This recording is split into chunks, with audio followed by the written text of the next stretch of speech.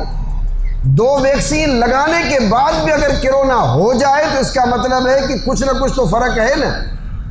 وہ آسانی سندھی میں چندانی یا پھودنے میں پھیرے یا وٹ مانے جا کھوٹا ہے، یہ جو ترازو ہوتی ہے نا تو کہتے ہیں اس میں جو تولے جا رہے ہیں وہ جس کو وزن کی جس سے کیا جاتا ہے، یا تو اس میں کوئی کھوٹ بنی ہوئی ہے یا اس کی انگلی لگا رہا ہے اوپر، تو کچھ تو معاملہ ہے اس دنیا کا کہ ویکسین کے بعد بھی کرونا اگر ہو رہا ہے تو اس کا مطلب ہے کہ یہ فالٹ موجود ہے۔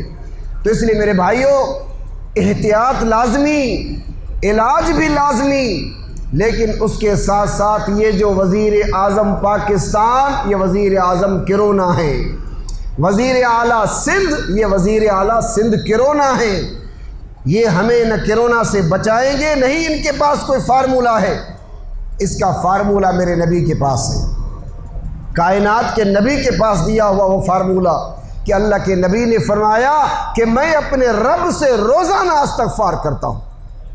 تو ہم سب کو استغفار کرنا چاہیے، اور استغفار کا مطلب یہ ہے کہ ہم سب کے سب لوگ یہ عہد کریں، وعدہ کریں، عہد کریں کہ یہاں پر ہم کسی انسان کی حکومت کے لیے کسی کی معاملت نہیں کریں گے، یہاں پر اگر ہم اٹھیں گے تو اللہ کے قرآن کے لیے اٹھیں گے، اللہ کے نبی کے نظام کے لیے ہم کھڑے ہو جائیں گے۔ تو یہ پاکستان کے لوگ، سرزمین سندھ کے لوگ اگر یہ ایک ہی نقطے پر کھڑے ہو جائیں، وہ ایک ہی نقطہ یہی ہے کہ یہاں پر سب کو حقوق ملیں گے، سب کے حقوق کا تحفظ ہوگا، ریڑھی والے کا، چھابڑی والے کا حقوق کا تحفظ ہوگا، تاجر کا تحفظ ہوگا، اساتذہ کا تحفظ ہوگا، وہ تب تحفظ ہوگا جب یہاں پر اللہ کے قرآن مجید کی حکومت قائم ہوگی۔ تو ہمارے تبلیغی جماعت کے دوست وہ وعدہ لیتے ہیں 3 دن کے لیے، چلہ کے لیے، 4 مہینے کے لیے، شب جمعہ کے لیے لوگوں سے وعدہ لیتے ہیں۔ اچھا کام ہے، اچھے کام کی ہمیشہ سپورٹ کرنی چاہیے، لیکن ہم نے چلے بھی دیے، 4 مہینے بھی دیے، شب جمعہ بھی گزارے، لیکن پاکستان کی تقدیر تبدیل صرف ایک ہی ہم وعدہ کریں کہ یا اللہ ہم کسی سیکولر کو سپورٹ نہیں کریں گے، یا اللہ کسی سیکولر حکمران کو ووٹ نہیں دیں گے، یہاں کا اگر ووٹ دیں گے سپورٹ کریں گے تو انہی کو کریں گے جو یہاں پر اللہ کے قرآن مجید کی حکومت قائم کریں۔ تو آپ اس عہد پر تیار ہیں اللہ کے قرآن مجید کے قانون کے لیے، اللہ کے نبی کے نظام کے نفاذ کے لیے؟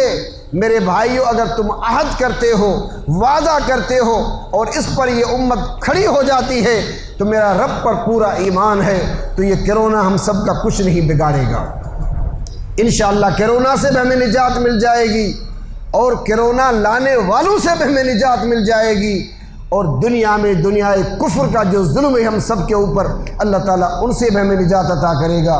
میں اللہ سے دعا کرتا ہوں اپنے لیے بھی، اپنے بچوں کے لیے بھی، بزرگوں کے لیے، پوری امت مسلمہ کے لیے اور پوری انسانیت کے لیے، یا اللہ یہ جو دنیا میں تو نے وبائیں اٹھائی ہوئی ہیں، یا اللہ ان سب سے ہمیں نجات عطا فرما، یا اللہ ہم سب کو بچا لے، یا اللہ ہم سب پر اپنی رحمت نازل فرما۔ اے اللہ اسلام آباد والوں کو بھی سمجھنے کی توفیق عطا فرما، کراچی کے ایوان بالا میں بیٹھنے والوں کو بھی سمجھ عطا فرما، تاکہ اس پوری قوم کو سیدھے راستے پر لے آنے کے لیے رہنمائی کریں، اچھائی کے لیے کوئی پروگرام ہمیں دے، یا اللہ ورنہ ہم سب کو ان سے نجات عطا فرما۔ اے میرے بھائیو، ہم تمام بیماروں کے لیے بھی دعا کرتے ہیں۔ اس وقت بہت لوگ پریشان ہیں، روزانہ پتہ نہیں کتنے لوگ دعاؤں کے لیے کہتے ہیں، یا اللہ ہم تمام بیماروں کے بھی دعا کرتے ہیں۔ یہ رمضان کا مہینہ مغفرت کا مہینہ، بخشش کا مہینہ، اے رب تیری عطا کا مہینہ ہے۔ ہم اپنے تمام بیماروں کے لیے بھی دعا کرتے ہیں۔ اللہ تعالیٰ ہم سب کی دعاؤں کو قبول اور منظور فرمائے۔ وصلی اللہ تعالی علی خیر خلق محمد وعلی آلہ واصحابہ اجمعین۔ اللہم ربنا آتنا فی الدنیا حسنہ وفی الآخرۃ حسنۃ وقنا عذاب النار۔ اللہم لک الحمد کلہ کما ینبغی لجلال وجہک وعظیم سلطانک۔ یا اللہ یا رحمان یا رحیم یا کریم یا ستار یا غفار برحمتک نستغیث برحمتک نستغیث۔ یا اللہ اس رمضان کی مغفرت کے عشرے میں ہم سب کے گناہوں کو معاف فرما۔ اے رب ذوالجلال اس وبا سے ہم سب کو محفوظ فرما، پوری امت مسلمہ کو محفوظ فرما۔ اے رب ذوالجلال ہم سب کو قرآن کے راستے پر اٹھا دے، قرآن کے راستے پر ہمیں چلنے کی توفیق عطا فرما۔ اے رب ذوالجلال ہم سب کی نمازوں کو، یا اللہ روزوں کو، صدقہ اور خیرات کو اپنی بارگاہ میں قبول فرما۔